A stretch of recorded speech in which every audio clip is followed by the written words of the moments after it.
Blog Talk Radio. Time for Sports Card Live. With Sports Card Radio's Ryan Tetters, Colin Tetters, MojoBreak.com's Dan Anderson, and your host, Doug Caskey. Dig it.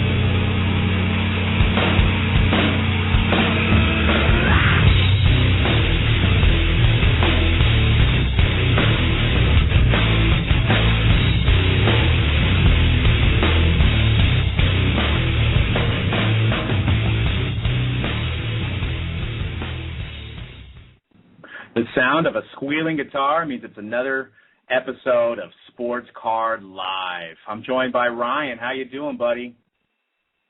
Pretty good. Not too bad. How about yourself? Doing good, man. We got another action-packed show. We're going to be joined by Tracy a little bit later, talking about all the Panini happenings that are going down, NBA All-Star Game, stuff at the Summit. You got a bunch of new stuff that just came out, Contenders, and it's going to be an exciting show. We're going to review some products, Topps Magic. We're also going to review Contenders, which I just mentioned. So, and we'll have a free case break spot giveaway as well. So stay tuned for that. We'll give you a little contest number to call in, and whoever calls in and wins is going to get a free case break spot and a momentum case break for tomorrow on MojoBreak.com. So, fun little contest. I didn't want to hit you right away, but Lakers, man, there's been a lot of talk about Lakers lately. What do you see as a Laker fan? What's causing the Lakers to not perform up to their all-star caliber? They're just not as good as Miami, as Oklahoma City, as a lot of teams in the league. It's hard to play. As good as Kobe Bryant is, it's hard to play with him as a teammate. Dwight Howard is a decent player, but maybe is not as mentally strong as some of the teammates Kobe has had in the past. Pau Gasol is like a shadow of his former self. Steve Nash is 39 years old. So I've been a Lakers fan since I was, 5 or 6 years old, kind of watching the tail end of the Showtime era in the 80s, and then really becoming a fan when I was a kid. After really Magic Johnson retired, they had Nick Van Exel, Anthony Beeler, Eddie Jones, George Lynch, Cedric Ceballos, and then in the same year they got Shaquille and they got Kobe.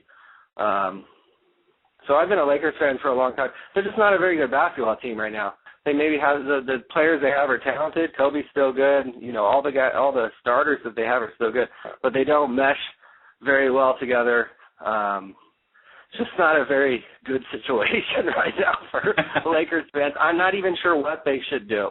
They actually, when they've been patient, are the times that they've kind of come out ahead. I know they were there was the big talk about trading Andrew Bynum for Jason Kidd way back in the day. This was before they got Gasol. And Kobe's even had a little videotape where he said "ship his ass out," referring to Bynum and stuff. But then they kept Bynum. Bynum turned into a very good player, and then they ended up trading Kwame Brown and some scrubs essentially for Pau Gasol, and then went on to play in 3 straight finals and win 2 of them. I just, it's just the guys that Kobe and Nash are in the back end of their career, and Howard is not. Howard would be better served playing with somebody younger, like Chris Paul. Deron Williams. Yeah. Right. It seems like there's too many pieces of that puzzle that they're all individual leaders, and I don't think they know, who to give the ball to. And it's like, Dwight Howard wants his touches, Kobe has his touches, and it just doesn't seem like, putting together like the dream team, so to speak. We see it in other sports. I mean, look at the Dodgers last year. I mean, they put together this dream team of sorts, and they didn't even make the playoffs. I think it says a lot about team chemistry, and I think like you said with Gasol and making the three championships there, it was a good chemistry of a team, and now there's just too many different pieces of the puzzle that are not meshing well. And Phil Jackson is not there. Let's not underestimate how good a coach Phil Jackson was of kind of blending all the egos and blending Kobe's personality with other guys on the team personality. And Derek Fisher is not there, another kind of strong leader. So you lose potentially your two strongest leaders, Bill Jackson and Derek Fisher, and they haven't made the finals since they've lost either of them. So that shouldn't be, understated. When you lose leadership, especially at the top, things aren't going to go as well. And that's kind of proven to be true, at least the last couple seasons. Yeah. Well, Dan Rage is live. What's up, Dan? What's up? Got anything to say about the Lakers, or are you just all Warriors right now? No, I was listening to it, man. You're naming some guys that I remember, like Nick Van Exel. And then there was, wasn't there James Worthy back in the day? Oh, yes. And there He's was a great player.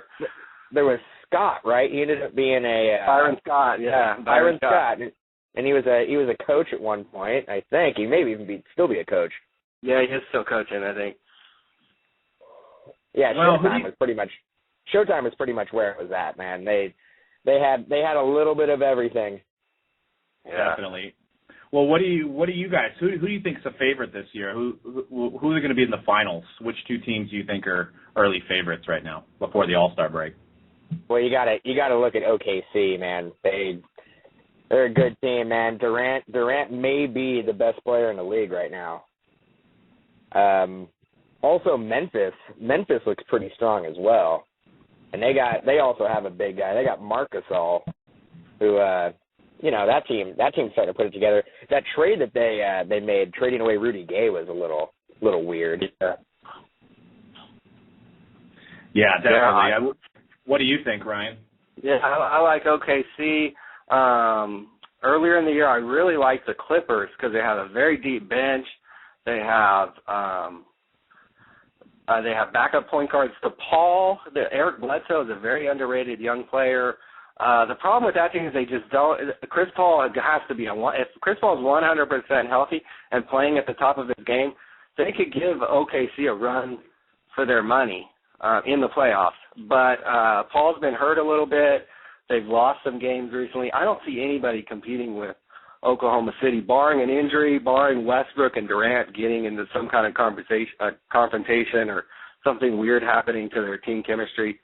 They're just a really solid team. Kevin Durant is like virtually unstoppable. And then in the East, Miami, that's going to be very difficult to stop LeBron and company come playoff time. What do you think about the Spurs? I mean, they're a team that's there every year, but seem to choke. I mean, somewhat in the playoffs. I mean, they're 41-12. They're 41-12 right now, but they just don't seem that they can put together a playoff run that gets them to the finals.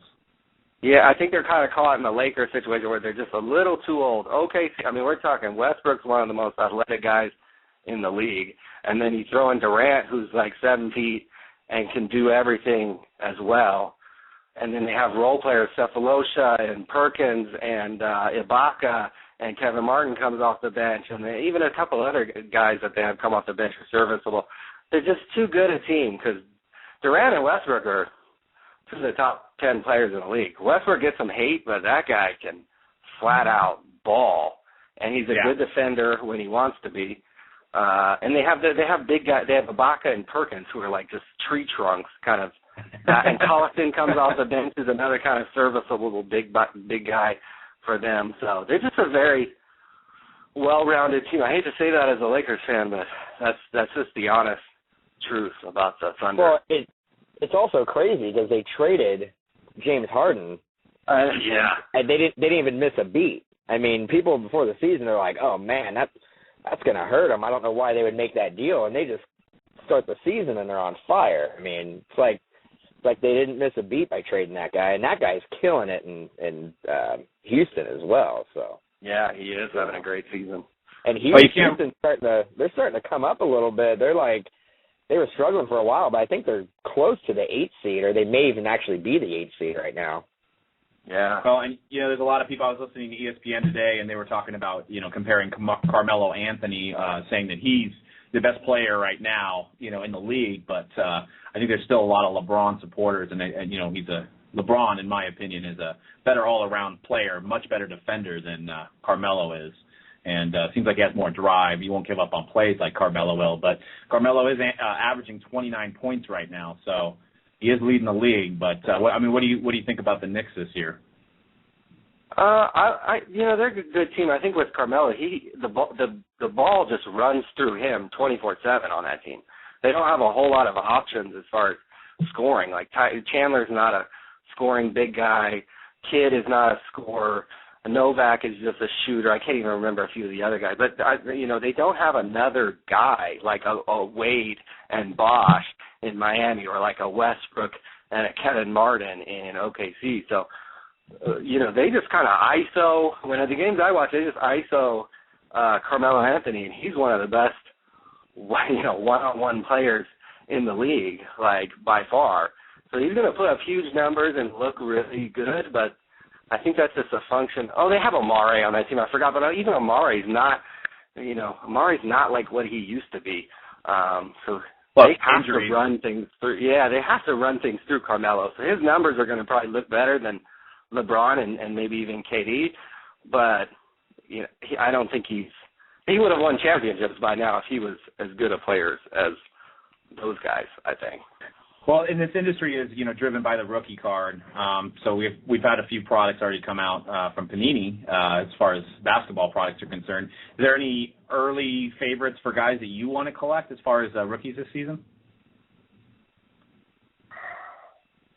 I mean, I'm looking at the stats right now. You got Damian Lillard, which obviously is, Leaf only. So, and he's 18 points a game. There's Dion Waiters from Cleveland with 14 points. You got Bradley Beal, Anthony Davis, which, his prices are obviously already high.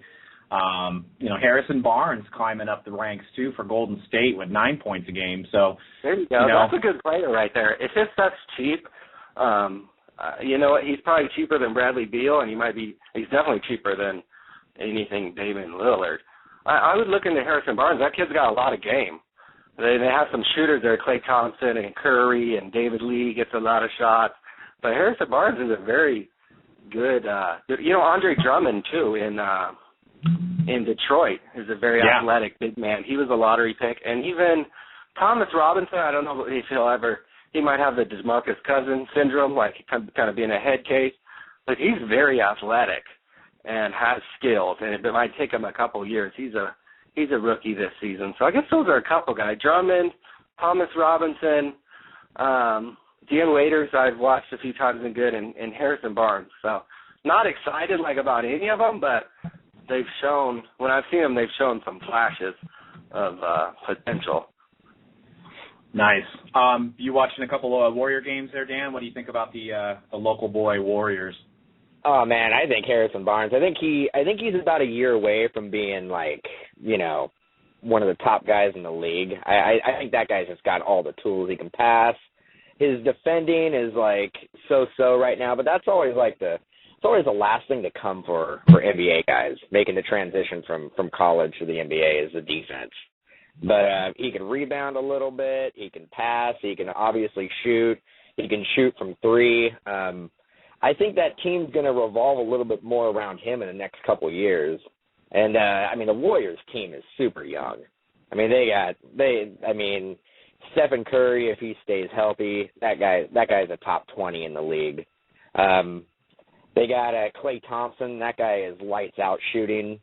And the scheme that they have going down now, it's not like Don Nelson where they're, we're going to try to score 130 points a game and try to win a game. But, they're playing good defense. They got a good coaching staff. I'm a homer, and that's pretty much what I pay attention to is the Warriors. But I'm pretty excited, and I think we're going to make the playoffs this year.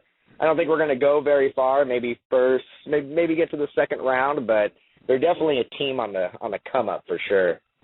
And a shout-out to Jayhawk on the chat who mentions Leonard and Fareed as far as rookies as well. And Iman Shumpert, good guys to collect. Yeah. Been in a lot of sets as well. You guys hear about this? It's not new news, but Royce White for the Rockets. Did you guys hear his story? I happened to watch one of those Brian Gumbel Real Sports, and they had him on there. I saw that same thing. Yeah, I saw that. That was very, very interesting. And, I think he has basically to give our listeners a little bit of a backlog who may have never heard of Royce White, he was drafted, I believe, 18th overall by the Rockets. Just a superstar talent. I mean, coming out of college, just, a beast, does it all, big guy. And he has anxiety disorder, and it's been documented. So that's why a lot of teams passed on him early. I mean, they said this guy could have been like a, first overall pick. He was that talented, but the Rockets took a chance on him. He still hasn't played a game because he's trying to petition to have his own doctor basically okay him to play because of his anxiety disorder, which they showed clips of him driving with the guy from Real Sports in the car, and he was like, every time I'm driving, I think that people are texting and they're going to run into me. And he said everybody. He's just like, he flips out, and his closet, he's also got OCD, so his closet has shirts that are all, separated the exact amount of inches, and, it's crazy how much OCD he has. So he's trying to petition, and he doesn't even care if he doesn't play in the NBA. He wants the NBA to, recognize that this anxiety disorder is a real injury. It may not be a physical injury, but it's a mental injury, and he's trying to get the NBA to notice. And it's definitely kind of an interesting story, and whether or not the Rockets get a doctor for him or not is yet to be heard or seen. But, I mean, what did you think about that, Ryan? Yeah, it was an interesting piece. And I think any type of like mental disorder or just anything like that, anxiety, depression, I think should be taken seriously. I think they even asked, they're like, man, so many people would love to be in your position and be in the NBA and make, money and play basketball for a living. And he's choosing not to. Right. So that tells me that he's very serious about the condition that he has, and that he has every right to make sure that if he's expected to, and these guys are expected to travel dang near on a daily basis, play basketball at a high level against, the top competition in the world, you have to be pretty, mentally strong to play at a high level in the NBA. And especially as a rookie coming in, you don't want to have anything physically or mentally kind of wrong with you. So I think he has every right to try to make a career for himself, and then also get the right type of treatment for. I'm not a doctor or anything, so I don't know in that kind of situation how that works. There's all kind of legal stuff, and nobody wants to pay for that stuff, and the Rockets don't want to have to pay for a doctor. But these type of things should be taken seriously. With and he won't fly. That's another point. He won't fly either. So he really wants to be. He doesn't want to fly with the team. He wants to basically have them, whatever, give him a car or, bus him to wherever he needs to be. So that's another point that the Rockets are saying is, practices, things like that, he may be showing up late to. He may not even be able to practice on certain, back-to-back nights. So it's kind of I could see both sides of the story, and hopefully, we'll see him play eventually here. Maybe they'll work out the kinks and get him the doctor. I mean, it can't be. They're paying him enough as it is. It shouldn't be that expensive to kind of get him a doctor, or maybe they're just against the whole idea of having his own personal doctor and not the team doctor. Right. Yeah, I hope so, because he looks like a good player from the clip. Yeah. I was like, wow, he's a big player with athleticism and looks like a decent player. So hopefully he can get it all worked out. He seems intelligent too. He's well spoken, right, as well. Yeah. So he's got a good head on his shoulders, and I guess his college, which shows my lack of college basketball knowledge here. He didn't miss a game in college, so he had the same problems, and they catered towards him in college. So, right. It's kind of a crazy story. But like I said, hopefully we'll see him play eventually. I guess he is doing some D-League stuff now, supposedly. But we shall see. Yeah. Did you guys? The story kind of reminds me, and I think I was talking to you about it a little while ago, that it reminds me of Khalil Green. Khalil Green had some anxiety issues, and he was a prospect. He had a couple years in the league. I think he played for San Diego for a while, and then he played for St. Louis, and he had kind of the same issues. and he just couldn't perform anymore. He just had anxiety about it and just couldn't go out there and play. So I mean, it does happen. It does happen in sports.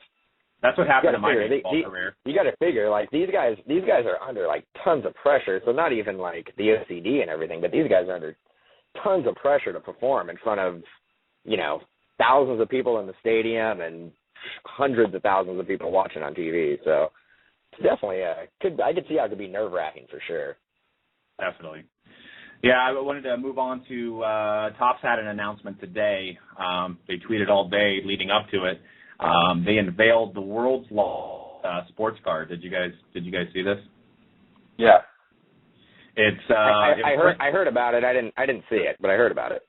Yeah, it's they have pictures on there. It's they did it in Lakeland, so right where right around spring training there. It's it's near Peterson Park where the Tigers have spring training, and it's Prince Fielder, and it's a 90-foot by 60-foot version of Prince Fielder's card in the 2013 set. I mean, he's a big boy, needs a big card anyway, so I guess that's a perfect fit.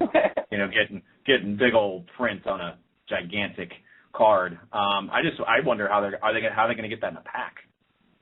Yeah, redemption. I thought. Can you imagine? Did you say Lakeland? Lakeland, Florida. Yeah. Oh, I thought you said Legoland. I was like, weird place, but. Lego cards. Hey, that might be the next idea, man. Lego cards. Topps teaming up with Legos. You might bring your kids in there. But yeah, I would hate to see the UPS guy have to deliver that to your house after you pull the redemption out of the pack, right? It better be free shipping. That's all I know. and they have it. On a they semi. have it. What's that on a semi? Yeah, exactly. Maybe on a semi.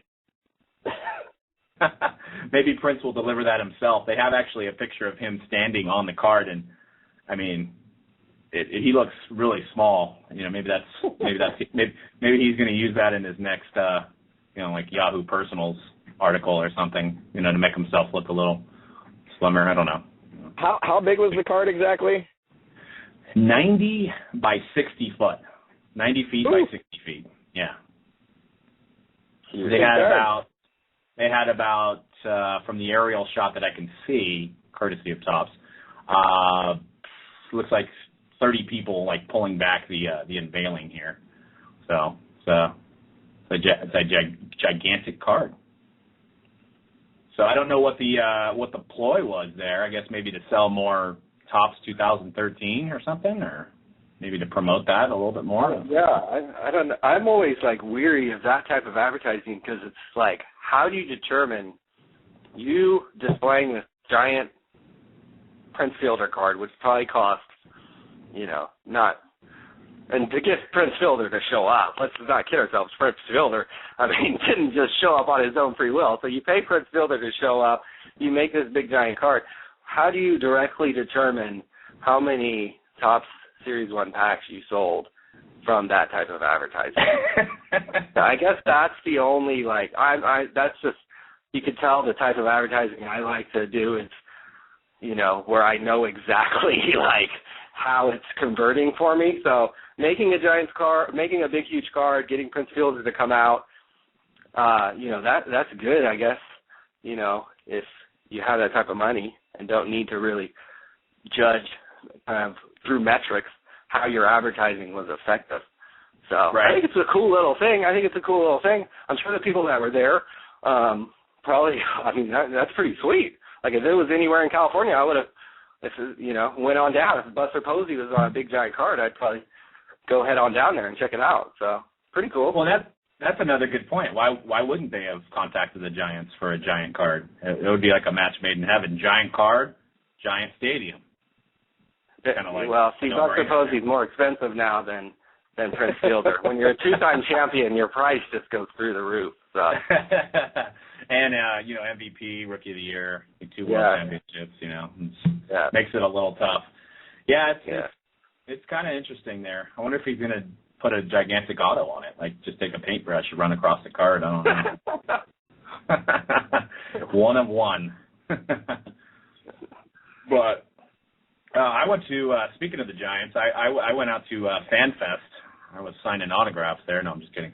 I went down to FanFest and actually stood in a 5-hour line and didn't get any autos. They closed it down by the time I got up there. Dang, brutal. Yeah, and I got there at like 8 and everything, but there was just, that many people there. There was probably 60,000 people there, and the event was free parking and everything. So everybody jumped at the opportunity, and we were on the field at least. I guess that's what I can take out of it, is I stood on the, AT&T Park field and waited, but got some sun, worked on my suntan, and I guess that's what I can take from it, is I got a nice little suntan. Yeah, I can't believe you did that, man. It's insane, man. I knew there was going to be tons and tons of people there. But they should have had, did they have like one autograph like area set up, or did they have like different tents and different lines that you can wait in? They did. They have it set up. They did. They had several. They had probably 6 or 7, and they rotated every 45 minutes. My mistake was right when we got let in, I had some 8x10s of Posey. My fiance's little brother wanted a 8x10 of Posey, so that's what I was looking for.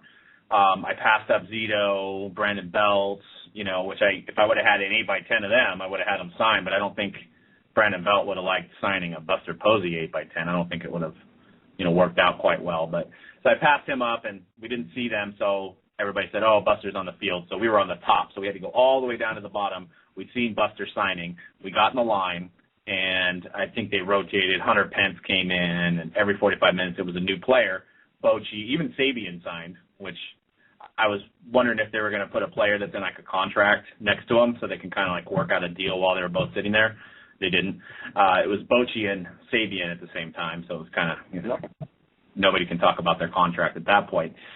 And then by the time we got up there, it was Rigetti and Nick Noonan, which was a surprising autograph guest because he's not on the team. Yeah, Nick Noonan. And I'm like, okay, Nick Noonan. I mean, maybe he makes the team this year. Who knows? But we were literally right at the front, and it was 2:40. The event ends at 3, and they just basically put the rope in front of us and said, sorry, guys. Brutal. Yeah, I was like, you guys could have told us that when we were way back there. If you could have, counted the time and known, hey, you're not going to make it in. You might as well go do something else, like take the dugout tour or walk around the park or something. But, it is what it is. Yeah. So no Buster Posey 8x10 for me. Brutal. Yeah. I noticed Upper Deck Golf. You collect golf, Ryan. Have you seen any of the photos of the golf stuff coming out? Looks like some pretty cool-looking cards and some of the concepts out there for this Upper Deck Golf. I saw some of the cards. It looks good. They do a good job with their golf products and stuff. It's nice stuff. It's a very niche audience who collects golf.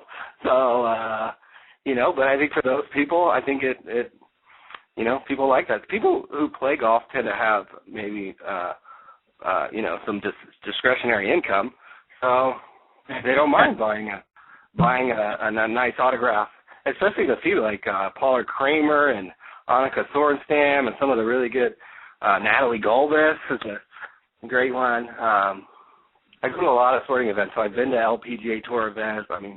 So I'm a little familiar with the LPGA Tour and, of course, the PGA Tour. So I think it's a good little thing they got going on over there. And now, correct me if I'm wrong, Upper Deck is the only one with the golf license, correct?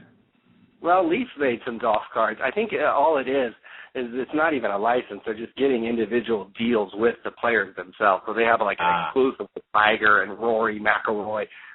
But, Dustin Johnson can sign for, Leaf if he wants to, or Panini, I guess, could make Topps could make a golf set if they want to. It's just getting they could come out with a licensed PGA Tour set, right? But that would be going through the PGA Tour, and then you'd still have to get individual autograph deals with each of the guys, the players themselves with that. Yeah, I was looking at some of the photos here, and they've got it's called ink drivers, and it's the face of the driver, and it's autographed on the driver.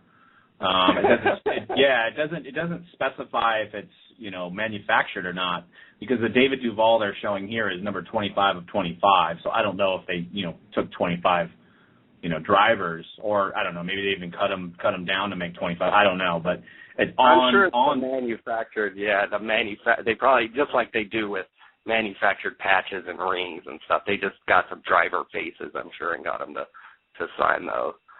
Yeah, those golf clubs are pricey, man. That'd be a hell of a card. That's what I'm saying. They could make exquisite golf or something maybe, and have real drivers. It looks like Sergio Garcia's in the set, Dustin Johnson, Fred Couples. They have a pretty sweet, one of my favorite golfers, Payne Stewart, the late great. They have a player-worn shirt, and it says, the photo that I'm seeing here is, it actually says Payne Stewart on the card from the piece of his shirt. So, and that was number 3 of 3. So I'm sure that's going to be a hot one. So a lot of people like to collect Payne Stewart, but nice. We had to get our monthly golf talk in because I don't know how much golf we can really talk about on this show. So probably not much. We probably just lost everyone that was listening just now. So come on, talk about football and baseball. That's why I listen to your show. But I wanted to get into, Tracy's running a little bit behind today. He's going to be on closer to 5 Pacific, but I wanted to talk about some recent releases, and we can all chime in. I know me and Dan just busted Magic and Contenders, and that's 2012 Magic football and 2012 Contenders, Panini Contenders football. 2 different types of products, 2 different niches. And I wanted to start with the Magic. Dan, what did you think? We busted almost 2 full cases of it. What is your opinion about the product? It was an interesting product. I like a lot of the subsets and inserts, like the Rookie Enchantment, a little bit of a thicker card stock, really cool looking subset. The autos, all sticker autos. Interesting checklist, to say the least. There was like Santonio Holmes that we pulled, and there was a Colin Kaepernick. And then there was a lot of Brandon LaFell and a lot of guys that you haven't seen for a couple years. And it kind of made you think, like, hey, were these some extra stickers that were held over from a rookie premiere a couple years ago? But, yeah, maybe. But, it did have a large checklist. It was cool to see guys that we haven't seen all year. There was like AJ Green. I like the matte finish of the cards. It does, for whatever reason, I was talking to you about it. It reminds me of kind of the picture, like quality, like the photos, kind of remind me of like that Bowman product, that Bowman football product that came out earlier in the year. What was it called? Inception or Signature? No, Signatures. Bowman Signatures. It kind of reminded me of that type of photography where it was kind of cartoony a little bit. I don't know if cartoony is a word, but a little cartoony. And also created it. I did. I just trademarked it right now. I just, multitasking on my phone. But it had that Inception look to it with a thinner card stock. But yeah, all stickers. The price point I think was a little high for what you were getting. I know you're getting 3 autos, but after busting a couple boxes, couple cases, you see the checklist and you see who you're pulling, and you're like, well, the value's not quite there. But they did a really good job in the subsets, and for set builders and set collectors, I think it's a solid product. For return on your investment, I'd probably hold off on it. I use the term sticker dump. Obviously people do say that, and I know they collect. I didn't say that because I'm not trying to say it's a sticker dump, because the product isn't awful. We've opened up products that were way worse than that. It's pretty close to me labeling it a suck sack product. It's pretty close, and that may just be my opinion. It's a little strong. That's what, you're a little out of line, I think. Well, I didn't quite say that it was, but I wanted to. Some of these guys like in this product, and people are going to go back to our earlier podcast and say, hey, they never put veterans in there. Now they did, and you're complaining. Well, it gives us a reason to talk about stuff. But why was there guys like you just mentioned? Why was Brandon LaFell in the product? Why was Brandon? I guess Brandon Flowers is decent. it just seemed really hard to pull marquee rookies. There's just guys on the Beanie Wells, you know. Ooh. Yeah, it's like I'm scrolling down the LeGarrette Blount. Like, LeGarrette Blount, really? Like, you guys not even starting. You had like 3 carries. All right. Let's talk about things that were good. All right. The packs were easy to open, and all the cards were facing the right way. And coming from a breaker, that's like, I mean, that's worth its weight in gold right there. So I love how you're playing diplomat. Yeah, you know, I'm not gonna let you just trash the product, man. I'm just not gonna stand for it.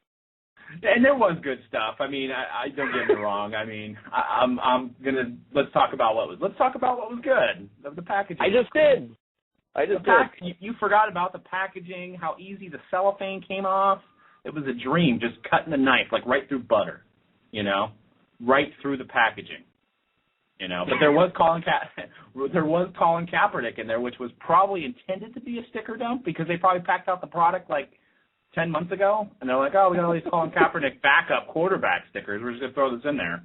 But then he, you know, it turned out to be a hit. But there is, to give him credit, Dale Richardson made it in the set, which I know is near and dear to your heart. Dale Richardson, future second stringer for the Rams or whatever.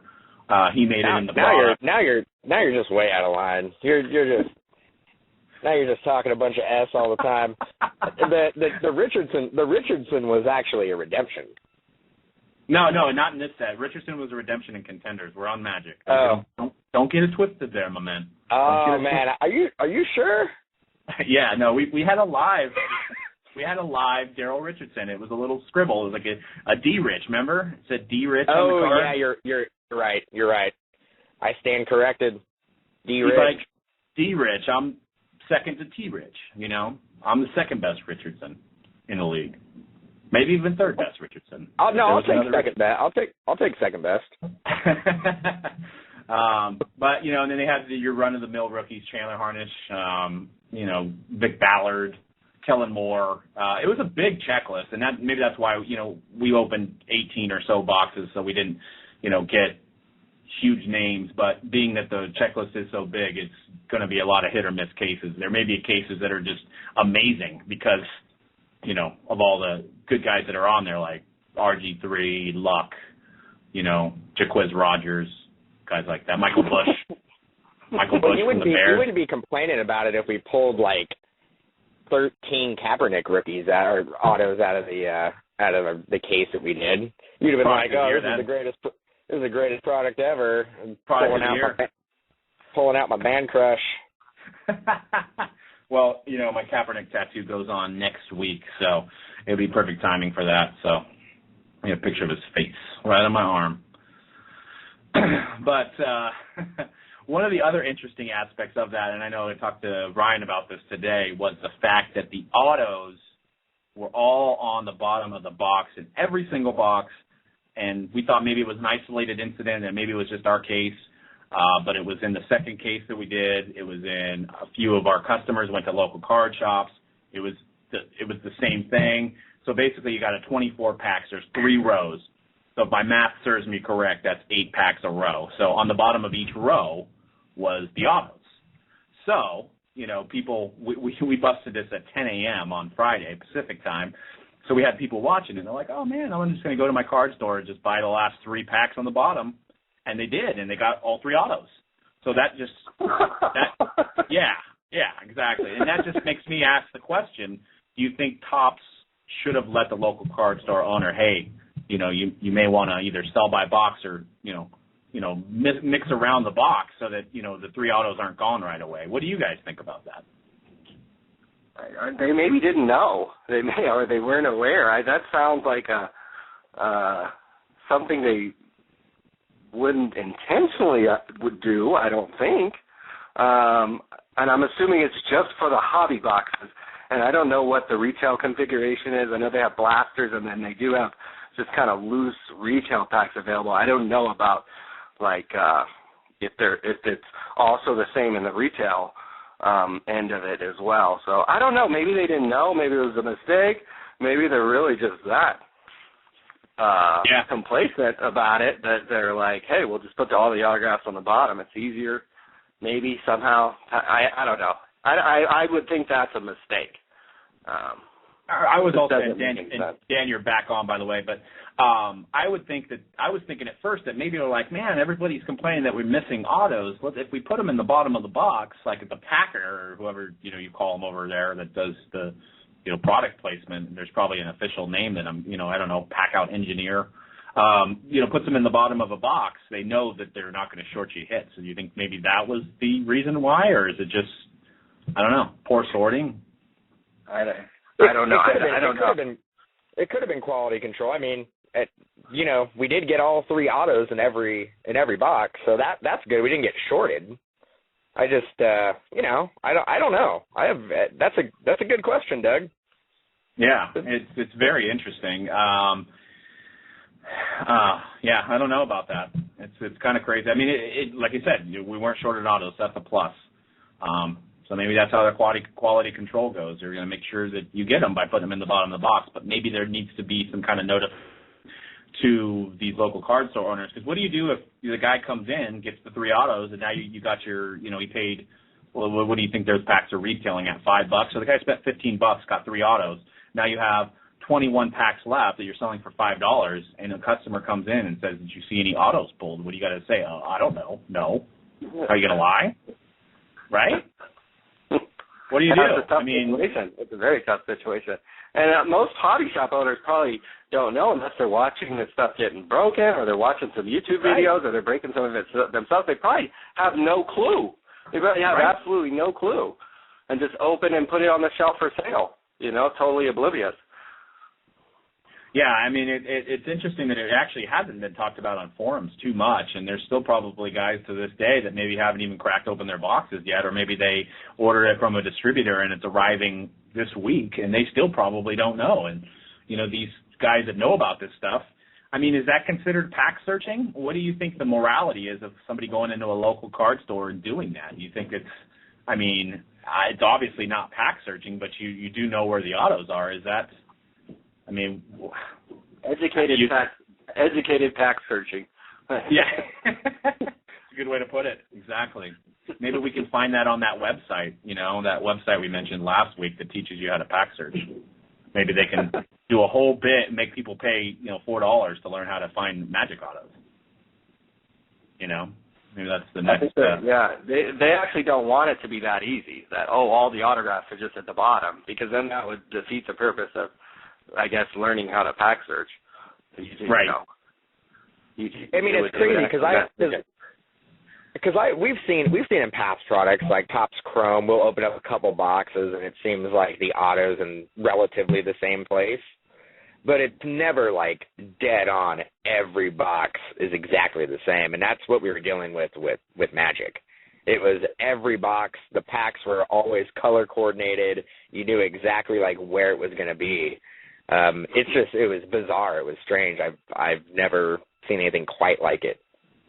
Yeah, they had actually, because there was 3 different colors of packs. So you had if my memory serves me correctly, which was last week. I have a bad short-term memory. But there was a green, a red, and a gold, I believe, and they were always on the bottom, and they always had the autos in them. So we knew, 3 boxes in, that we're going to go down the rows. Originally, we started off opening the box, and I'm going, man, we're going to be shorted in auto here because we're already doing the last 3 packs, But sure as heck, right on the bottom, 3 autos, boom, right there, every box. So wow. It's funny because I know you're talking about this, but I didn't see anything on the forums about it. I didn't see anybody talking about it, complaining about it, having any kind of issues with it. And as soon as we opened up our case, I'm like, oh man, I'm gonna go home and check out some forums, and there's gonna be a huge outcry about this. And no, it kind of went unnoticed. So either people are being very hush hush about it, or nobody opened up the product. Yeah, which could be true as well. I don't know. I don't know. Well, for what it is, and that brings up the question: are people still set building? Is that a dying art form? Because this set is obviously geared towards set building with all the different subsets and the bigger checklist. I mean, Ryan, you put together a checklist. I mean, what do you see as far as trends? I mean, is it geared towards the big hits now, or is set building still alive? I think baseball, definitely people still are seeking out the entire set, and maybe more so than football.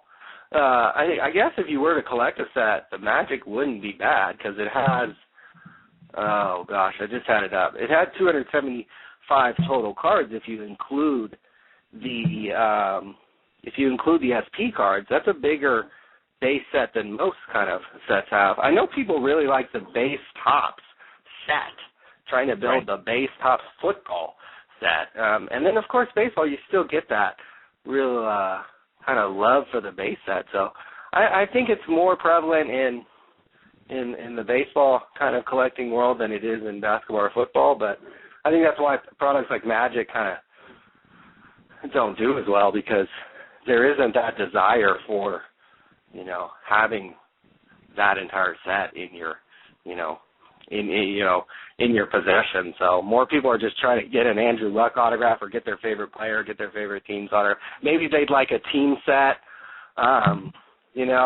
their favorite team, but I don't think they're actively out trying to get the entire set, on eBay or trying to buy a bunch of product to make a complete set. Right. Yeah, definitely. I mean, another thing that Topps kind of introduced and went on sale only through Topps.com today was Topps Turkey Red, which I know we talked about off the air earlier. It's basically $19 a box. Oh, and it's already out of stock. Check that out. It's sold out, I think, at least for now. Wow. Well, it's got a pretty good autograph checklist, and for $19 and guaranteeing one auto, that's not a bad little deal. It doesn't seem like a bad deal. I think you have to buy. What's free shipping on their website? $50? I believe so. It might be 50 or 60. Yeah, because if you just order one box, you're going to get hit with that $12 shipping, so you're in for $32, which is, and even if you bought 2 boxes. So you really almost have to buy 3 boxes, then you're in at about $60, and you get the free shipping. Where if you bought 2 boxes, you'd almost pay over $50 just for 2 boxes. So the deal actually is to buy the 3 boxes, and then you're saving some money on the shipping. Yeah, and if you pull one of those Trouts, there you go. There you go, exactly. But it's that throwback design. There's a lot of collectors that go after that Turkey Red stuff. I know they've had it in different subsets of I believe it's 2011 Topps, 2012 Topps. They kind of introduced it back in. It may have even been around in earlier sets as well, but. It was its own brand, I want to say, back in like 06 or 05. For some reason, I remember a 2006 Turkey Red. I think they even made it for basketball and football. There was definitely a football Turkey Red, and I want to say there was maybe 1 year of a basketball. This was many years ago. This was 7 years ago. So it's just a brand that they've literally kind of resurrected from the dead here.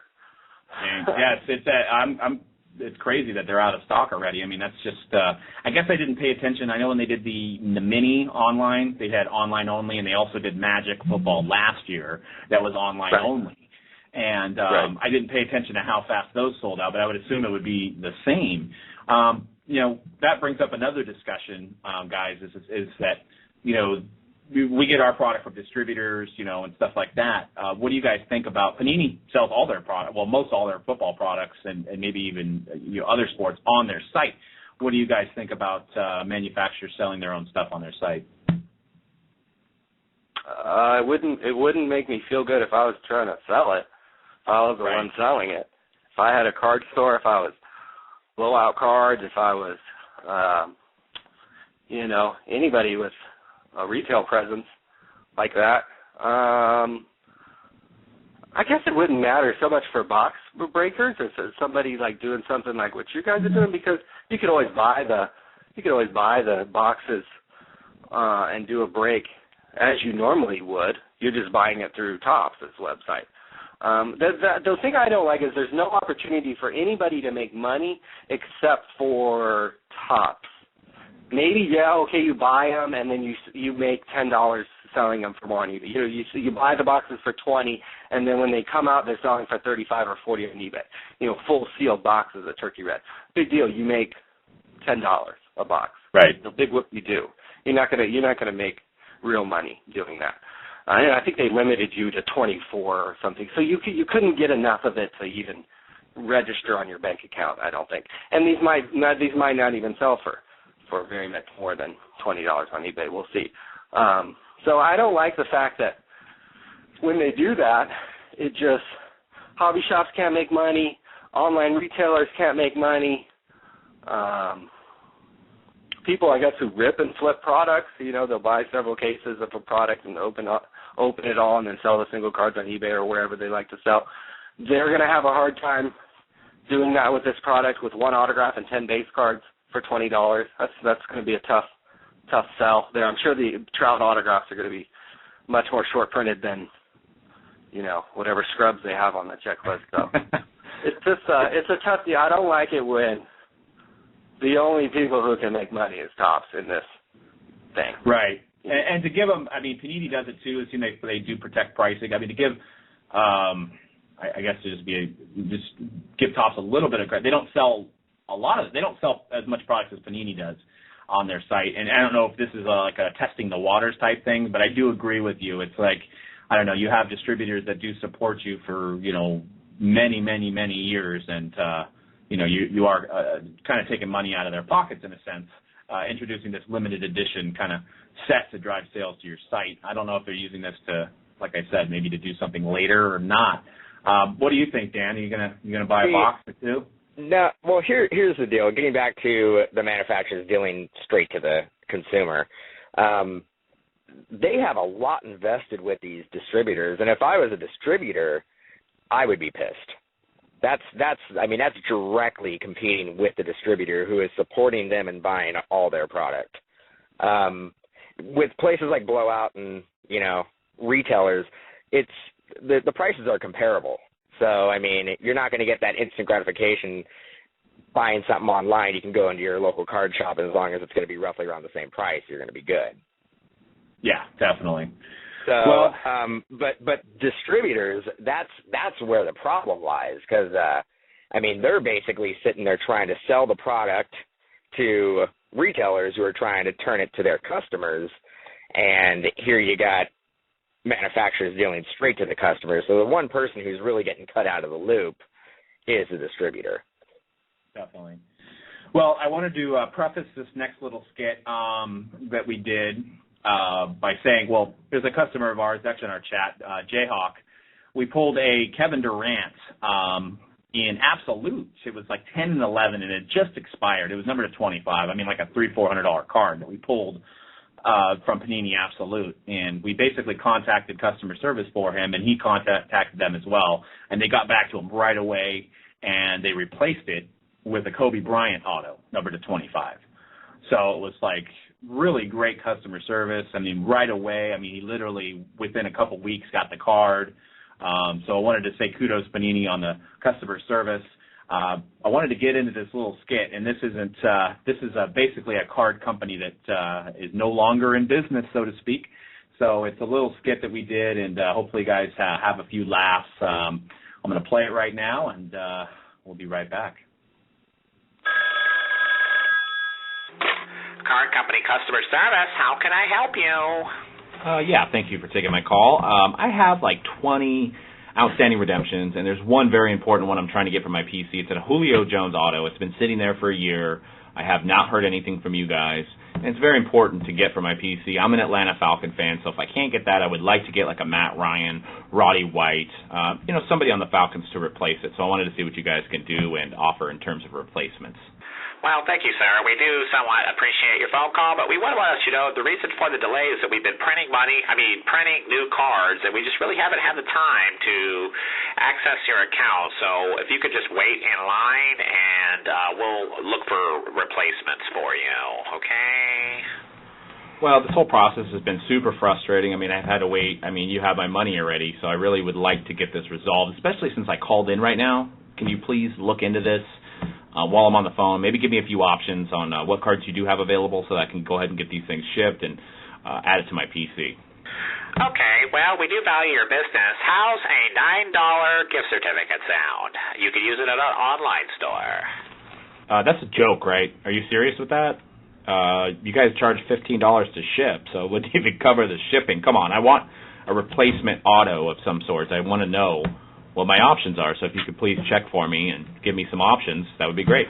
Well, okay, sir. I'm going to go ahead and put you on hold and see what I can do. And check out our new hold song. It really says a lot about our customer service. So I will put you on hold, and we'll get right back on the line with a great replacement for you. Great. Thank you.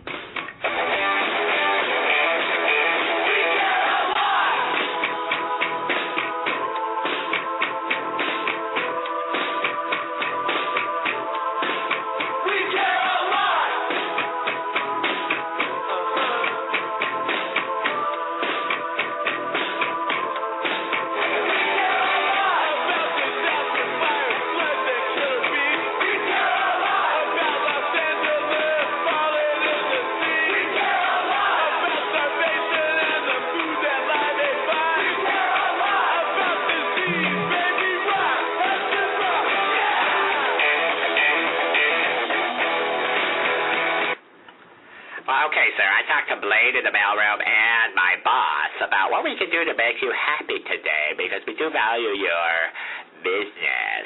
So we're going to go ahead and send you a number to 1,500, former first overall pick, Ryan Leaf. Yeah, that's going to be a staple to your PC, cornerstone.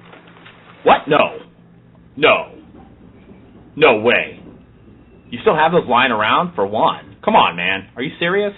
Ryan Leaf? No. You got to give me something else. Well, sir, I knew you'd be ecstatic. I'd like to thank you again for calling us and appreciate your business. We'll go ahead and get that Ryan Leaf out to you right away. Ecstatic? I'm freaking pissed. Ryan Leaf? Have you seen Ryan Leaf? Ryan Leaf doesn't even know who Ryan Leaf is anymore. God, no, I will not accept that card. I will never do business with you guys again if you send me that card. Like, seriously. I told you an Atlanta Falcons card of some sort. I don't even care. It could be an offensive lineman at this point. I'll take anything, just not Ryan Leaf. Sir, sounds like we're going through a tunnel. Tunnel? You're on a landline. I can't make out what you're saying, so we'll go ahead and get that Ryan Leaf card out to you. Thank you again for all your support. All right. Well, that was it. Ryan Leaf. You guys want to collect Ryan Leaf? Yeah, did you get it? Did you get the Ryan Leaf? Yeah, it came in the mail. Cornerstone. Oh, man. Cornerstone? Yep. Cornerstone. Yep. Oh, man. That was pretty good, Doug. Oh, thanks. Cooked it up today. Just some bad experience with the customer service kind of brought that on. And like I said, not pointed at any certain card company. It's a card company that is no longer in business. So we'll go ahead and leave it at that. But before we name the band, that's going to be our contest. So whoever calls in and names the band that was on that hold song might be a little difficult. So we may be waiting a long time for this one. But if you call in with the band, call-in number is 347-855-8815. You call in with the name of the band that was on the hold song on that skit, you will get a free spot in a case break of Momentum tomorrow done by MojoBreak.com. So that might be a little tough. It dates back to 1985, and I was rocking it when I was, a young man, so to speak, a young toddler. There's a lot of issues in customer service out there, and a lot of companies do, Panini in particular has stepped up to the plate and made some changes. A lot of talks at the summit last year. They hired a customer service. There's a guy, I think by the name of Dave Sharp, who is heading their customer service department that did take care of Greg Jayhawk, and looks like we got a caller. That was quick. Hey guys, how's it going? 785, you're on the air. What's up, man? I know it did not take long at all. That was Faith No More. Oh, nice. Wow. Yeah, that was. I was listening to that intently because that is a very similar to a customer experience issue that I've had lately too. So, and that company may or may not be in business, but I got to say, it's not Panini. Nice. Well, you get a free spot in the Case Break of Momentum. Hopefully, we can get you a luck or something tomorrow, or something nice along that. And we'll play that sound clip again. Winning a free spot. Awesome. And I'm not hating on any of the other card companies. I love them all. It's just, it hits a little too close to home with that $10 code thing.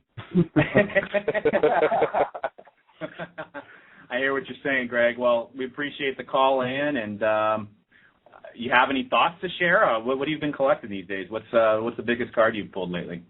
Well, as you know, it's usually all through you guys because I don't really have an LCS. It's been that Kobe. That is kind of the cornerstone right now. Most everything else, I think I'm going to unload on COMC pretty soon. It's been just a fun year, and I'm mostly following the NBA stuff right now. I think Panini's doing some really fun and exciting new stuff this year. Definitely. What do you think about their new Select product that's kind of previewing coming out in the next few months? I am definitely most excited about that. I just bought the Hornet spot from you guys today. Nice. And I was so upset that I missed the cast. I don't know how.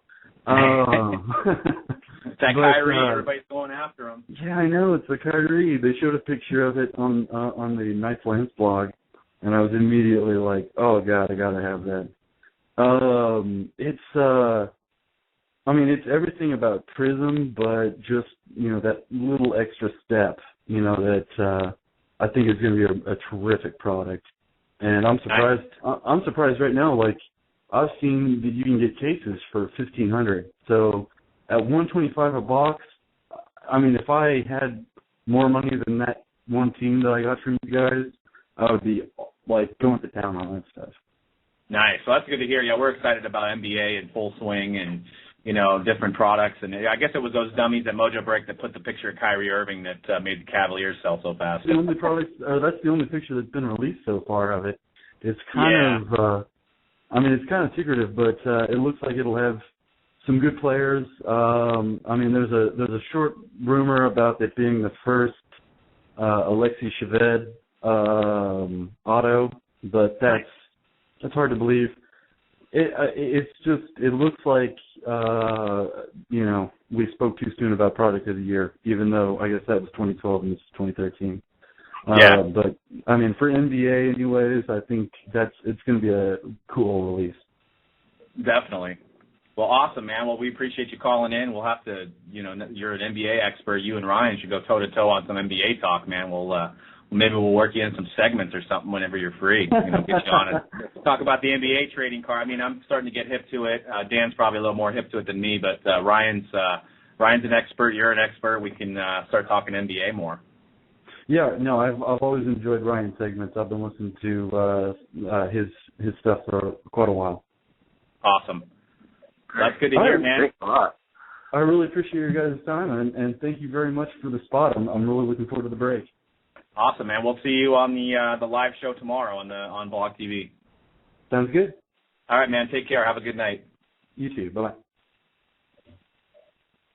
That's great. I didn't think anybody was going to get Faith No More. Jeez, maybe I underestimated. That was fantastic. That was really good there. That's some knowledge right there. I think I can only name one Faith No More song. That's the one that everybody can name, and that's Epic. Yeah, with the little pretty fish. Much it. Yeah, with the fish video, kind of pioneering rap and rock almost. Them and Chili Peppers back in the 80s and 90s there. Really, Chili Peppers? I thought you were gonna say like Head PE or Crazy Town. Come on, Butterfly was my favorite song in high school, man. Come on, man. Come on, baby. Sugar, baby. No, I'm gonna stop. We're losing people from the live listeners as we go. They're dropping. Doug just start singing Crazy Town's Butterfly. I'm out. Girl, that's my all-time worst favorite song of the year of the lifetime there. Yeah. But, Faith No More, Epic, That was a good song, and We Care a Lot. Good song for a hold song for customer service line, I might put it on our customer service line. What do you? We should. I like that jam. We care a lot, you know. I'm into it.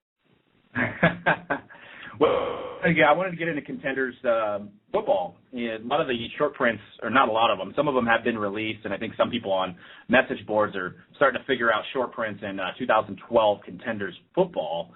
What do you guys think? What do you think about the product? I thought it was solid. It's a staple product every year. I mean, it is like the rookie card to collect for football. It's the one that holds its value the best. It's one that goes up. I mean, look at the Bradys, look at the Mannings, look at all that stuff, and it just holds its value. And it's usually tons and tons of on-card autos. The one drawback this year is that it seemed like there was 6 autos, 7 autos. They were tons of autos in there, but there was only 1 or 2 on-card autos every box. And that was the one downer. That was the one downer for me. But the set. I mean, the base cards were super clean. The inserts, the subsets were cool. Autos for days. I mean, people who collect autos, that's your set right there. Nice. And just to people that have been waiting for Tracy Hackler, unfortunately he's not going to be able to make it on the show tonight. But he does promise that he will bring lots of prizes next week. So we'll I think they're setting up. It looks like they're setting up at the NBA thing tonight. So yeah, it looked like they were just putting some photos on Twitter from Houston. So really, they set up. The booth, or I guess the booth they had set up at the National. They've literally set it up at this NBA Jam session here in Houston. So Tracy's always a big part of booth set up and kind of coordinating all of that. It looks absolutely amazing. I wish I was in Houston to come check it out. So definitely not surprised that he's too busy to go in.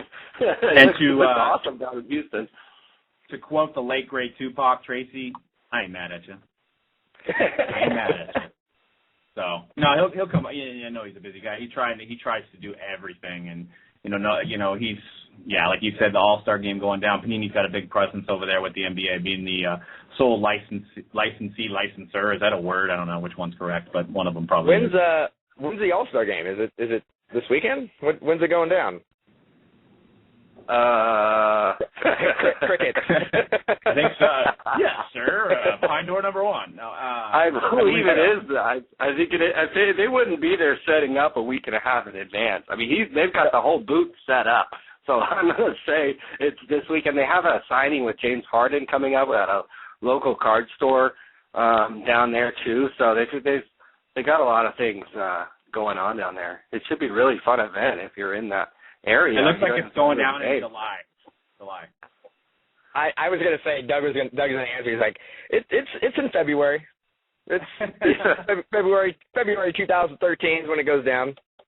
No, it's February 15th through 17th. So you guys were absolutely correct. And I guess we were somewhat correct of saying. Well, it's All-Star Weekend, right? They have during the week. It's not baseball. Well, if they said Rockstar Weekend, we'd be down there because we drink Rockstars.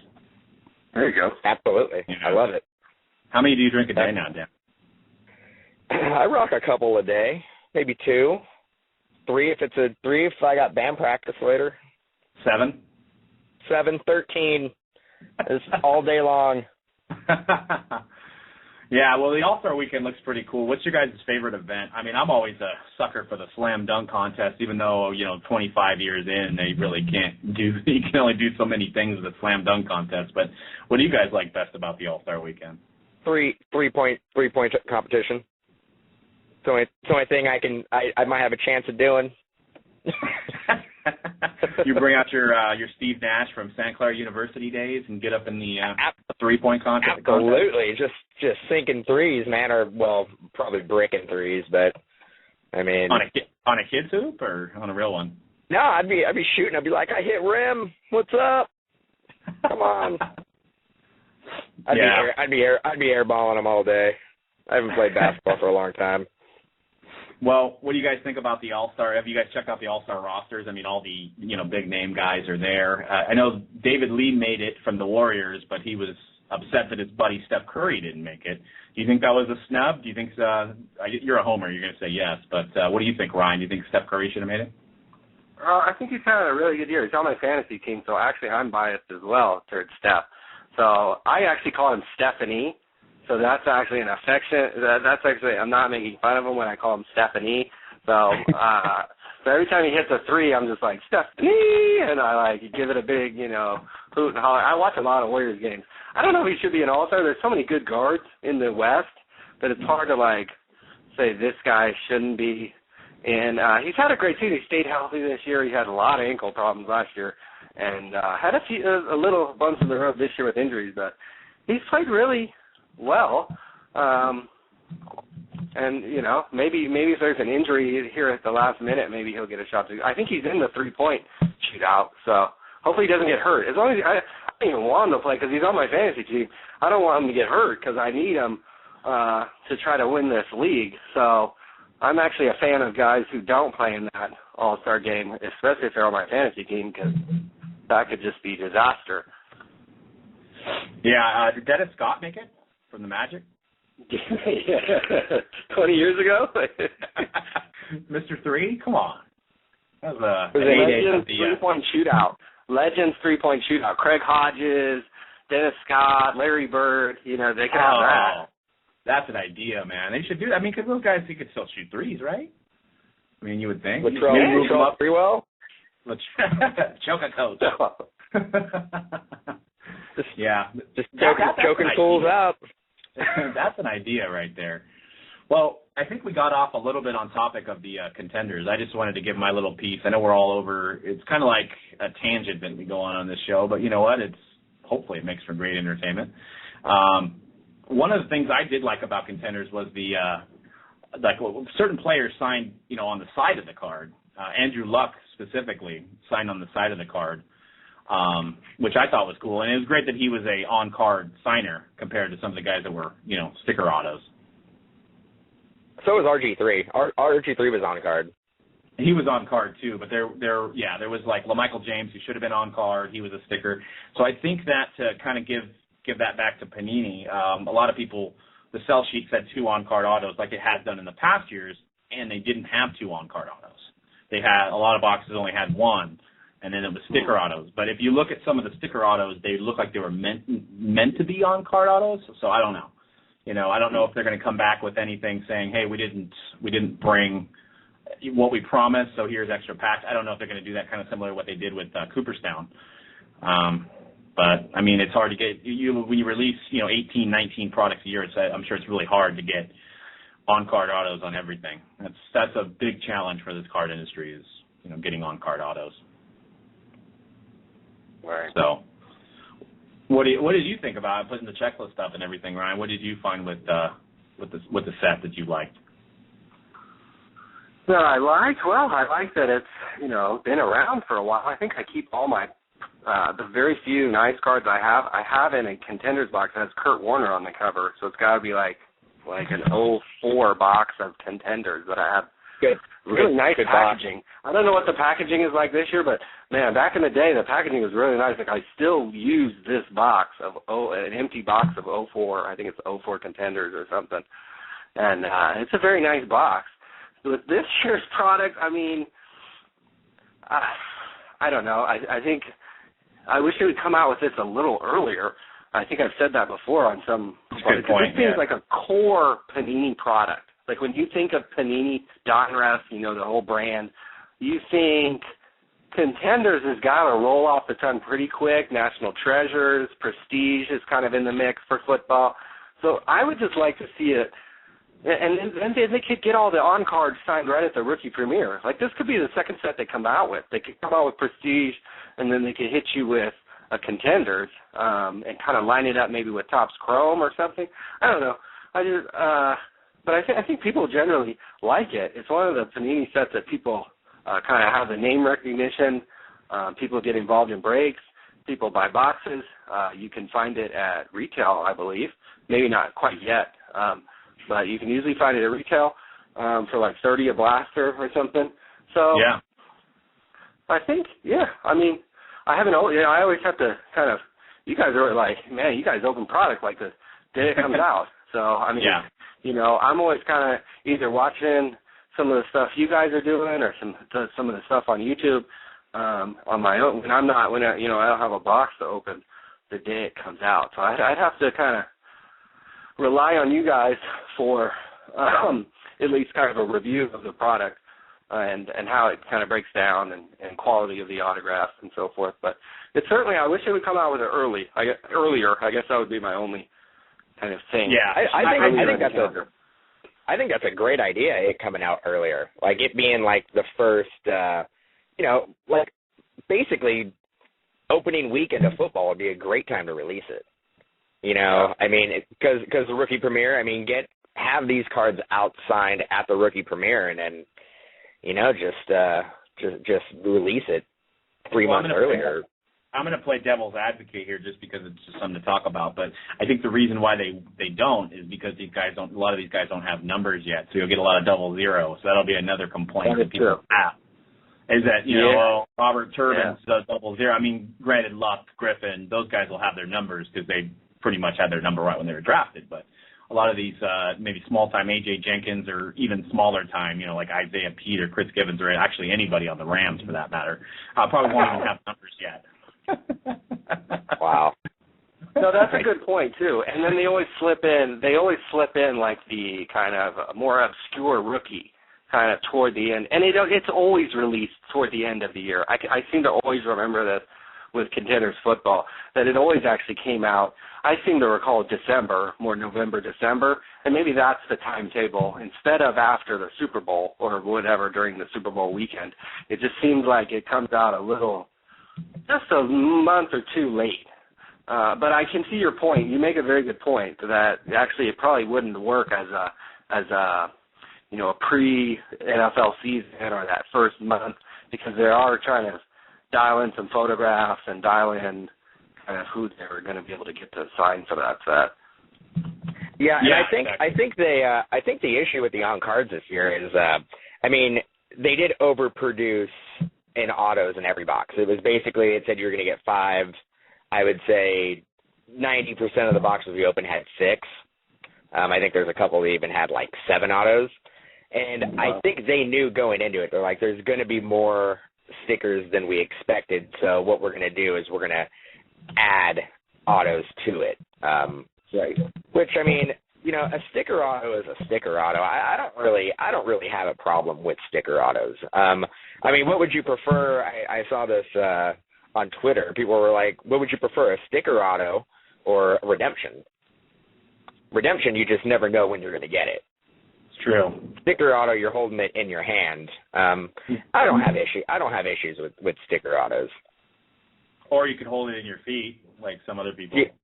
You could. That's a little gross. I hate feet, dude. I know hate's a strong word, but I don't dig them. Always shoes, right? You go to bed with shoes on, or what? I would if I could. I don't think the girl would like that too much, but yeah, I'm just not a fan. I'm not a fan of feet. I'm not a fan of like flip flops, and there's a lot of things.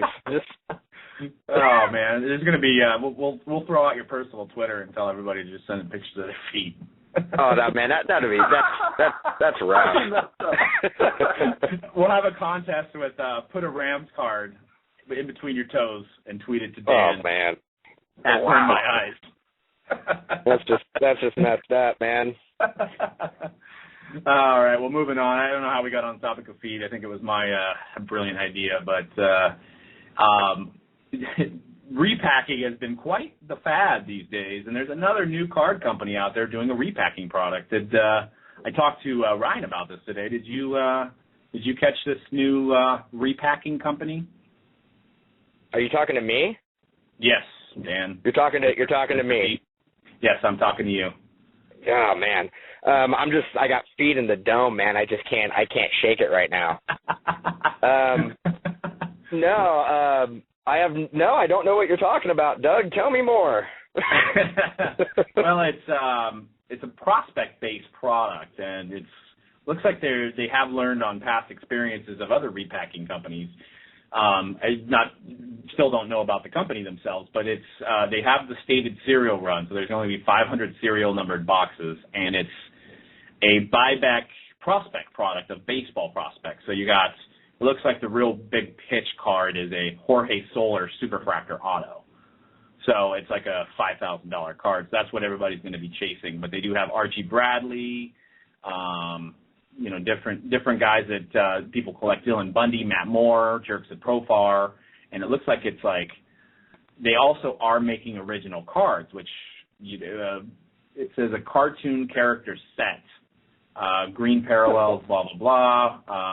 They have reward points, so that's kind of similar to the other company out there. And it looks like it's going live on March 1st. So it's kind of an interesting little thing. I mean, is this going to be the new fad? Is my grandmother going to start doing repack products? This is it, man. This is going to be the new thing.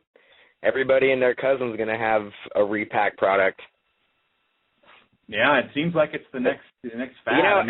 The one thing about this industry, it's like, from what I see, I mean, it is a copycat industry. You see a lot of people, if they see one inkling of like something working, you got 10 guys the next day doing the same thing. Yep. So, people are seeing that this buyback stuff is working, and it looks to be profitable.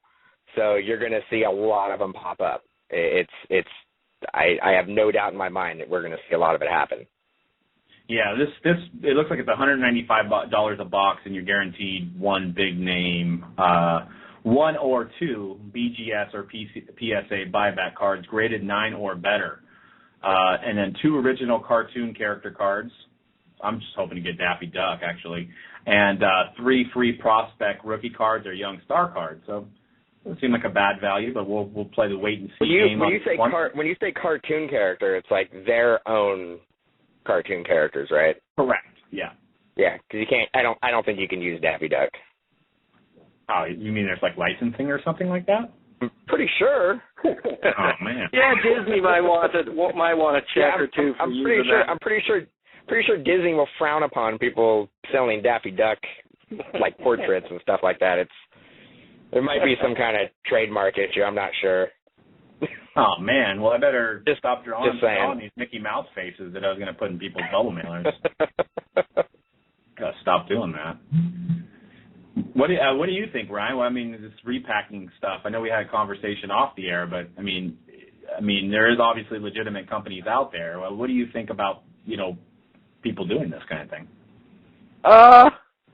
I think it's interesting. I don't know if it's a sustainable business. Like, are you really going to come out with 12 different repackaged products per year?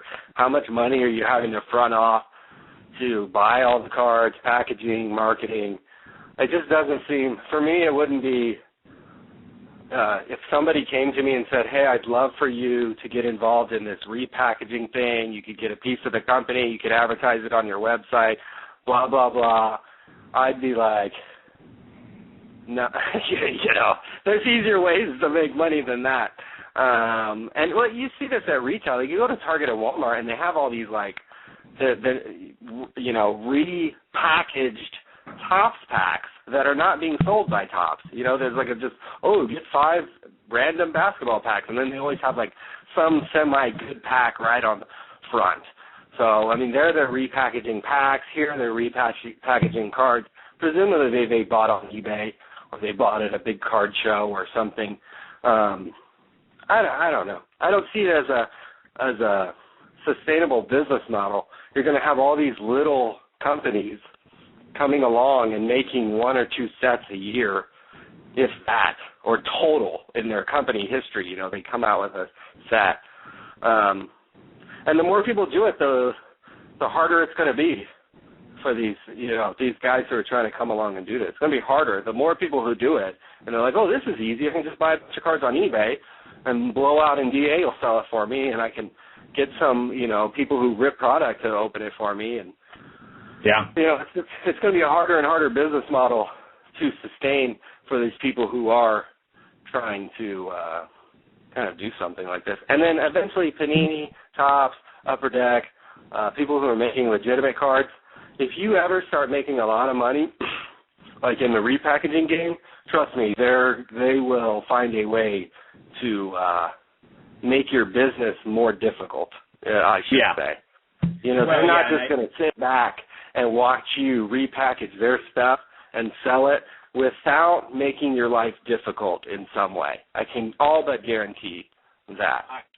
Exactly. Because I think there was rumblings with a few years ago with one of Leaf's, I think it was a retro product. There might have even been Razor at that point. And I don't know for certain here, but I believe that there was rumblings over the Mickey Mantle photo that they used on the sell sheet and saying, you know, you're using our images to sell your product, and you can't do that. And I don't know what the end result was of that, but they were like, hey, you know, we made that card, and now you're directly benefiting from our images. So, granted, he purchased that card, and that was the exact card that was going to go into the buyback product. But I don't know.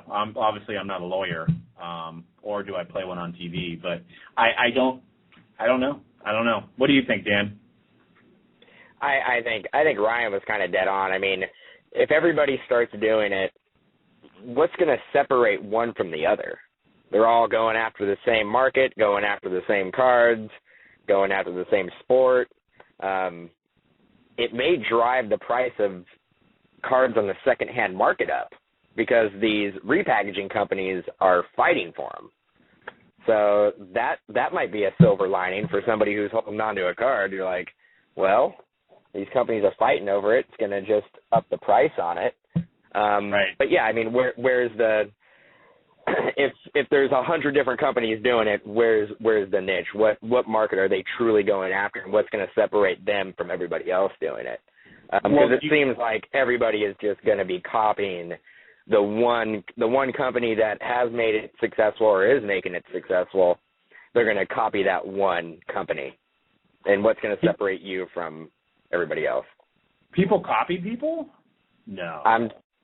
I'm just saying. We've never been copied before. Oh man. Yeah.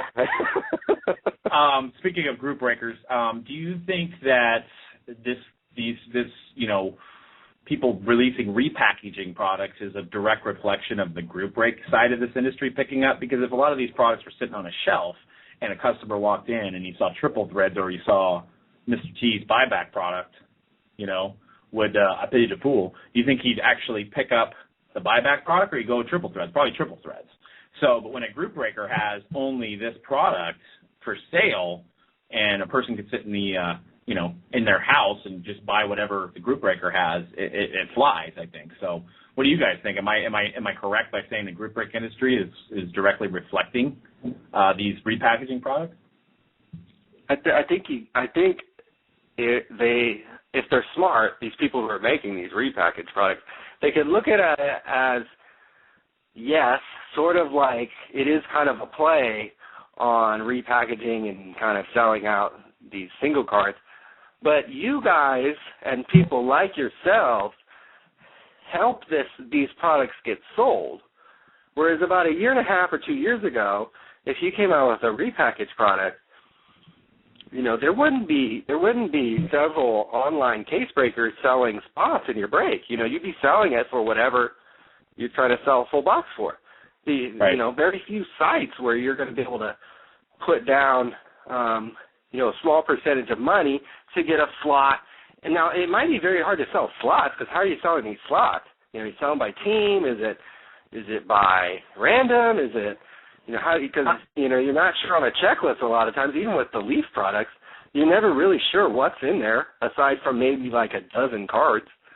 So I think it's based on, I mean, it obviously for a group breaker to do it, it has to be one sport, or it has to be done as a hit draft. So if you're doing a case and it's promised this amount of hits, and you got to basically divide it up, and, you know, if it's 4 hits a box, and you charge X amount divided by the box or whatever.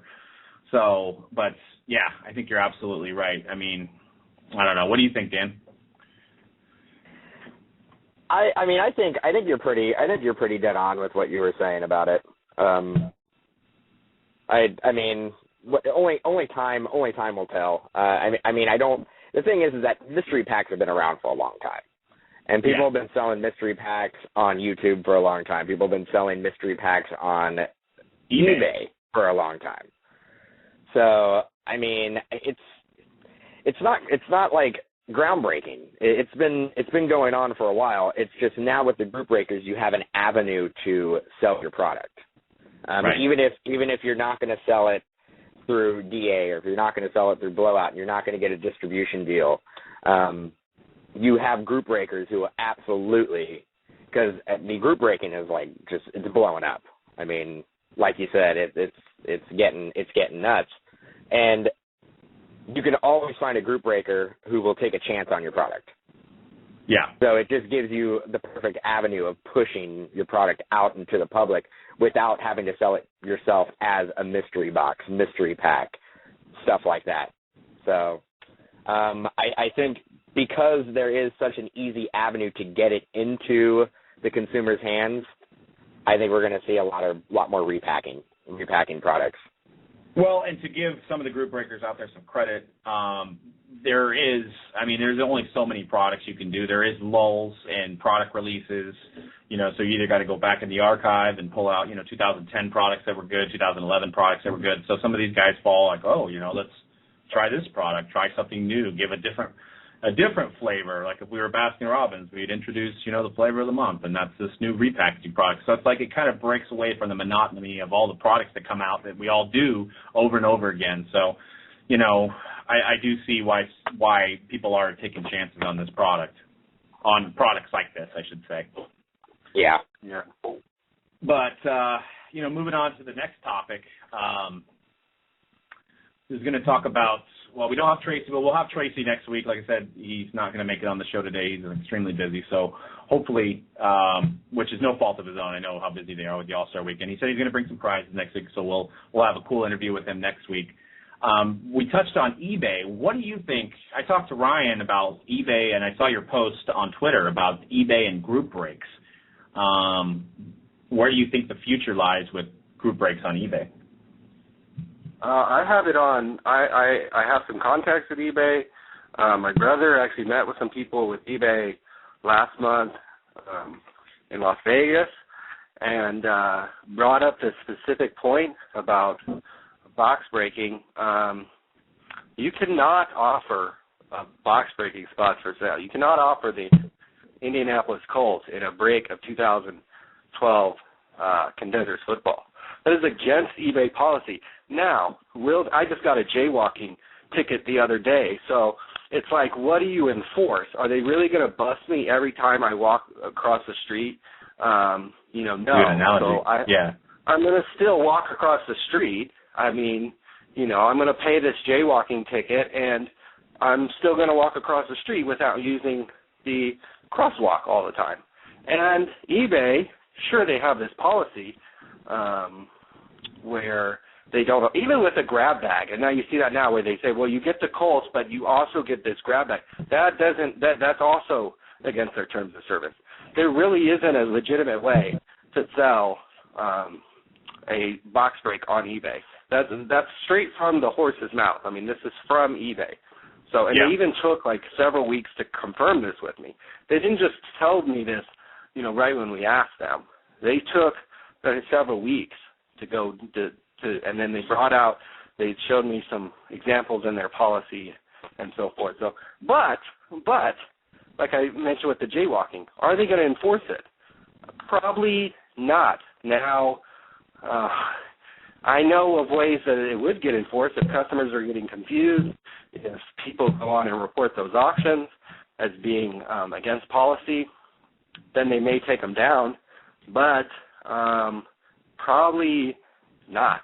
So if you are selling spots on eBay, if you're out there and you're selling spots on eBay, I don't think your spots are going to be taken down, but I would look for a new model to sell your spots because it's going to be difficult, I think, to continue to try to do that on eBay as a long-term kind of solution. Yeah, and we started out back in 2010, 2011. I act like it's so long ago, but we started out on eBay, and there was no policy. There was only a few of us at the time, so it wasn't, muddled with box break listings. I mean, you can go on there at any given time and, find 4,000 or 5,000 listings because one guy has 10 breaks and he lists 30 teams for each one. So one guy has, freaking 300 to 500 listings all running within 3 days, auction, bid. We listed it just as a break at the beginning, and we didn't have to word anything or anything like that. And once stuff started hitting the fan, they started pulling our listings. And then, they would say, it's called, what they used was chance listing. You cannot offer a chance listing. So it's similar to a raffle, I guess, or you can't offer a raffle. It's against their policy. So you can't sell something unless you promise something. So that's when everybody got creative and started saying you're buying a video, but you also get the card. So you're buying a link to a video. So they had I've heard it all on there. I mean, there's you're buying one guy was selling, you're buying my own signature, and then you get the Colts card in a case break. It's like, okay. It's like, okay. It's like, and then what really sucks for the person doing the break, whether they be, most of those people probably are honest. There's probably a few bad seeds, just like any other industry. But, if a customer's not happy, they just file a claim with PayPal and your money's gone, regardless if you've done the break or not. So we actually had, I think it was 2010, Allen and Ginter. We sold the non-sport spot for we started at 90 cents and it went up to $300 for the non-sport spot in a case of Ginter because, you got all those random autos from the non-baseball guys. And the guy basically got a few flower cards and didn't get any hits in the entire case. And he filed a claim. He got his money back right away. Ouch. He got, 1,000. He got 1,000 cards. He got a whole crap ton of, he got the whole non-baseball spot in the case. But he filed a claim. And and what's funny, not funny for the seller, but is PayPal they'll basically shoot first and ask questions later. So once the person files a claim, regardless if it's a bogus claim, they take the money right away from you. Right. Instantly, your money's gone. So now you have to fight a dispute, and then try to get your money back. But they always lever on the side of the customer. So literally, as a box breaker, you have to be putting in so much work, answering questions, making sure it's shipping within 3 days, blah, blah, blah, blah, blah. Which, we do anyway. But it's like once you do something that somebody doesn't like, boom, file a claim, boom, you're done. Or they give you bad feedback. It's just I don't know how some of these people do these breaks on eBay without just freaking, crawling in a bottle of Jack Daniels or pulling their hair out because it's just, madness on there. With these breaks, but there's still people trying to do it. What motivated us, and like I said, I'm not touting my own horn, but that was like the first reason we said, we got to do this somewhere else because we can't do this. We can't lie to people and say, grab bag, you're going to get, my mom's business card instead of, if you go hit this, I'm going to send you a piece of my hair or, sock or something. It's like, come on, you got to word things so funny. It's crazy. But yeah, I wanted you to talk about that because I know you were talking to eBay, so I wanted to get your opinion on the box break thing on eBay. And a lot of people get really pissed off at that are searching for boxes. Somebody wants to go on there and buy a box of Contenders or plates and patches, and they have to sift through all the box break listings. It's like a pain. Right. So, but I think that pretty much, I don't know, I think that sums up the show, man. I think we tackled a lot of topics. Hopefully there's more to talk about next week. Sweet. I'm getting Niner tickets, maybe. I might be getting Niner season tickets for the new stadium. Yeah, I'm going on Thursday to take a tour and stuff. So if you need tickets, hit me, you want to go to a game, just hit your boy up. You're my new best friend. I need that song to play in the background. Let me tell you about my best friend. No, definitely. We'll do that for sure. Maybe you could stop by or something on Thursday too. We can. I'm coming up with my dad. My dad actually brought it up to me. It was the randomest thing. My dad's like, "Hey, let's get Niner tickets. Will you go in with me on Niner tickets?" And I was like, "It's kind of a little bit of an investment." I used to sell tickets back in the day. I used to have a bunch of season ticket packages, so I'm kind of thinking, it would be actually a good little thing to maybe sell some games that are on higher profile, and then also go to some games that are good weather and should be a fantastic stadium. So I should have some news on that end next week. Talk about the stadium and what they got going on over there. You could definitely, if not break even. I mean, we were season ticket holders for the Giants in 2009, and like idiots, we didn't, re-up in 2010. Lesson learned. But we basically went to like 20 games, sold the rest, and we basically got to go to the 20 games for free. Because we didn't go to opening day, which our tickets at the time I think were like $12 tickets. We sold opening day for like $75 because people wanted to go to the first game of the season. So we just basically went to the games that weren't as high profile, like you said, and had just as much fun and basically got to go for free. So you could literally probably go to like 4 of those games out of the 8, sell the other 4, and you probably go for free, especially with the Niners. Right. So, that's what I'm anticipating. They have a great coach. They've had some success here in the last couple of years. I think they're kind of on the way up. Brand new stadium, and the ticket prices aren't bad. They're about $125 each, so we get probably 2 tickets, and they have a seat license and all this crap, so it gets kind of expensive, but, some of those tickets will sell for quite a bit. I know for a fact. I used to sell NFL tickets, and people go crazy and for a big game. And you get first shot at playoff games. I mean, especially if you have the license to the seat, they hit you up and say, playoffs are coming around, or you want them, So it's definitely a great opportunity, and it's definitely a team that's young and on the up and up that I don't think will become, will be a bad investment at all. Yeah, so hopefully I'll have to see. I've still got some thoughts to ponder, but I think I might end up with Niner tickets in 2014, so that's kind of exciting. That's awesome, man. Well, that would be great.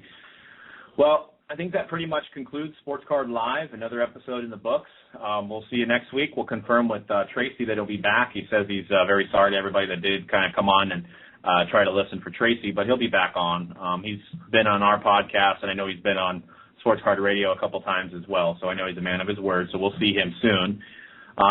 Make sure you guys check out sportscardradio.com. We'll definitely have some contests up there where you can go on their forum and Brian's forum and see what you can, win something. So we'll kind of do something with the show here that you guys can win some cards or spot in a break or something.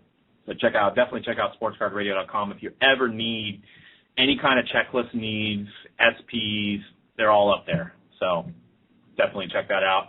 And check out mojobreak.com. We just put up a bunch of new breaks. We got 2 randoms tomorrow. We're doing a case of limited 15-box case. Which is 52 a spot, and it's random teams, so there's 45 hits, big hits in that case. Momentum, 37 a spot.